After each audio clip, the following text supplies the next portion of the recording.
Remember back in the day when in order to watch the show you wanted, you would have to wake up early so that you could record it or have your parents record it, or God forbid if your parents allowed you to watch it in the morning before school. Kids these days don't really run into this problem due to the numerous ways they have to watch their favorite TV shows anytime, anywhere. Streaming platforms such as HBO Max, Disney Plus, Hulu, and Netflix have irreversibly affected the entertainment business. But is this form of media consumption sustainable?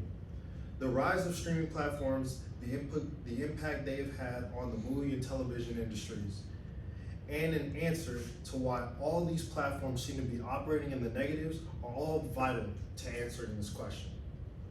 A little bit about me, I have been using streaming platforms basically all my life. They started getting popularized when I grew up, so I went through all of the different eras in the evolution of these streaming platforms, and I've done research on why these streaming platforms have grown in such popularity over these years. Let's go into a little bit of the history. Streaming was popularized in the late 1990s and early 2000s with the addition of DVD players. They were the first form of streaming media due to companies such as Blockbuster and the early form of Netflix starting to sell and rent out movies and TV show seasons to be watched at home.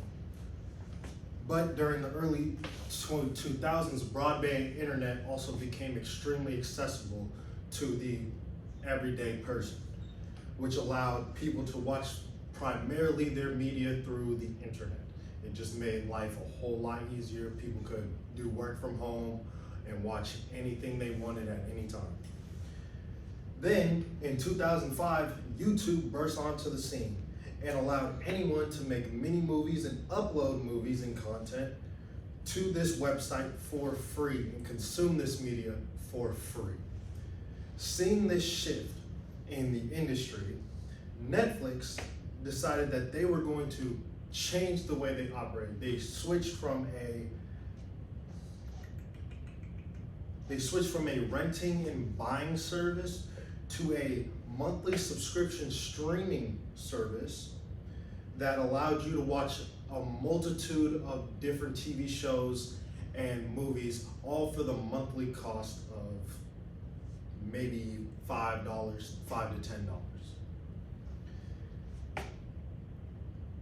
To cap off the end of an era and the beginning of a new one, Blockbuster in 2010 filed for bankruptcy. They were the last of the old guard, you can say, of these renting and buying services. And now all these major companies that weren't able to spend the millions of dollars to make this shift over to streaming services had to go bankrupt. And from 2012 to 2016, Netflix had complete control over the streaming world, with Disney licensing their movies and TV shows onto there, so you could watch Aladdin, your Lion King, all your favorite Disney, Pixar shows, through Netflix, as well as having their own hit original TV shows like House of Cards. But slowly, more and more streaming services started to pop up. In 2020, with the global quarantine, we would see these streaming services blow up in the hundreds, primarily due to additions like Hulu, Disney Plus, HBO Max, just Max as it's called, and others starting to creep up with their own streaming platforms. Believe it or not, Hollywood did not like streaming platforms when they first came onto the scene, out of fear that it would hurt the conventional ways of experiencing media like cable television and movies. These streaming platforms have made movies and TV publishers change the way they distribute their media. Your movie couldn't survive if it wasn't on a streaming platform, and these companies realized that with social media growing, having their shows on streaming platforms allowed more people to access and talk about their shows for longer periods of time and helping their longevity. This was seen especially when COVID hit and we weren't able to go to the movies. to watch the newest films and watch our favorite movies. Companies started to license their old shows back on these streaming platforms in hope. I forgot to change my slides. My fault.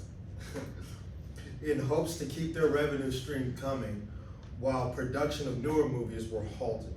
With the boom in usage for all of these sites, why are all these still operating in the negatives? As of 2024, Netflix is the only streaming platform that is currently making a profit on the stock market. While Disney Plus and Hulu aren't too far off, they still are operating at a negative. This is due to the huge amounts of money it takes to keep these licensing deals with these media publishers, as well as the millions of dollars it takes just to keep the servers running worldwide. According to Statista, Disney Plus lost $224 million since 2020, but it is expected to go positive in Q4 of this year. The difference between Netflix and their current competitors is time. Due to the high operating costs of these subscriptions, due to the high operating costs of these licensing deals with these companies and just the operating costs to keep the servers up and running worldwide, subscriptions are more important than they have ever been, and Netflix has been around a long time. It has a better reputation and a longevity than these other platforms. So over time, we will start to see these streaming platforms gain more traction and start to actually become profitable, but it's just a matter of time. Streaming platforms have changed the way we consume media, from the beginning with Netflix and YouTube to now hundreds of others. Streaming platforms have revolutionized how Hollywood and the entertainment industries release their content. Although not all are currently profitable, some will hit the profit margin in the next couple coming years. We all enjoy our streaming platforms, and we will continue to enjoy them because they are what I believe to be the future of entertainment. Thank you.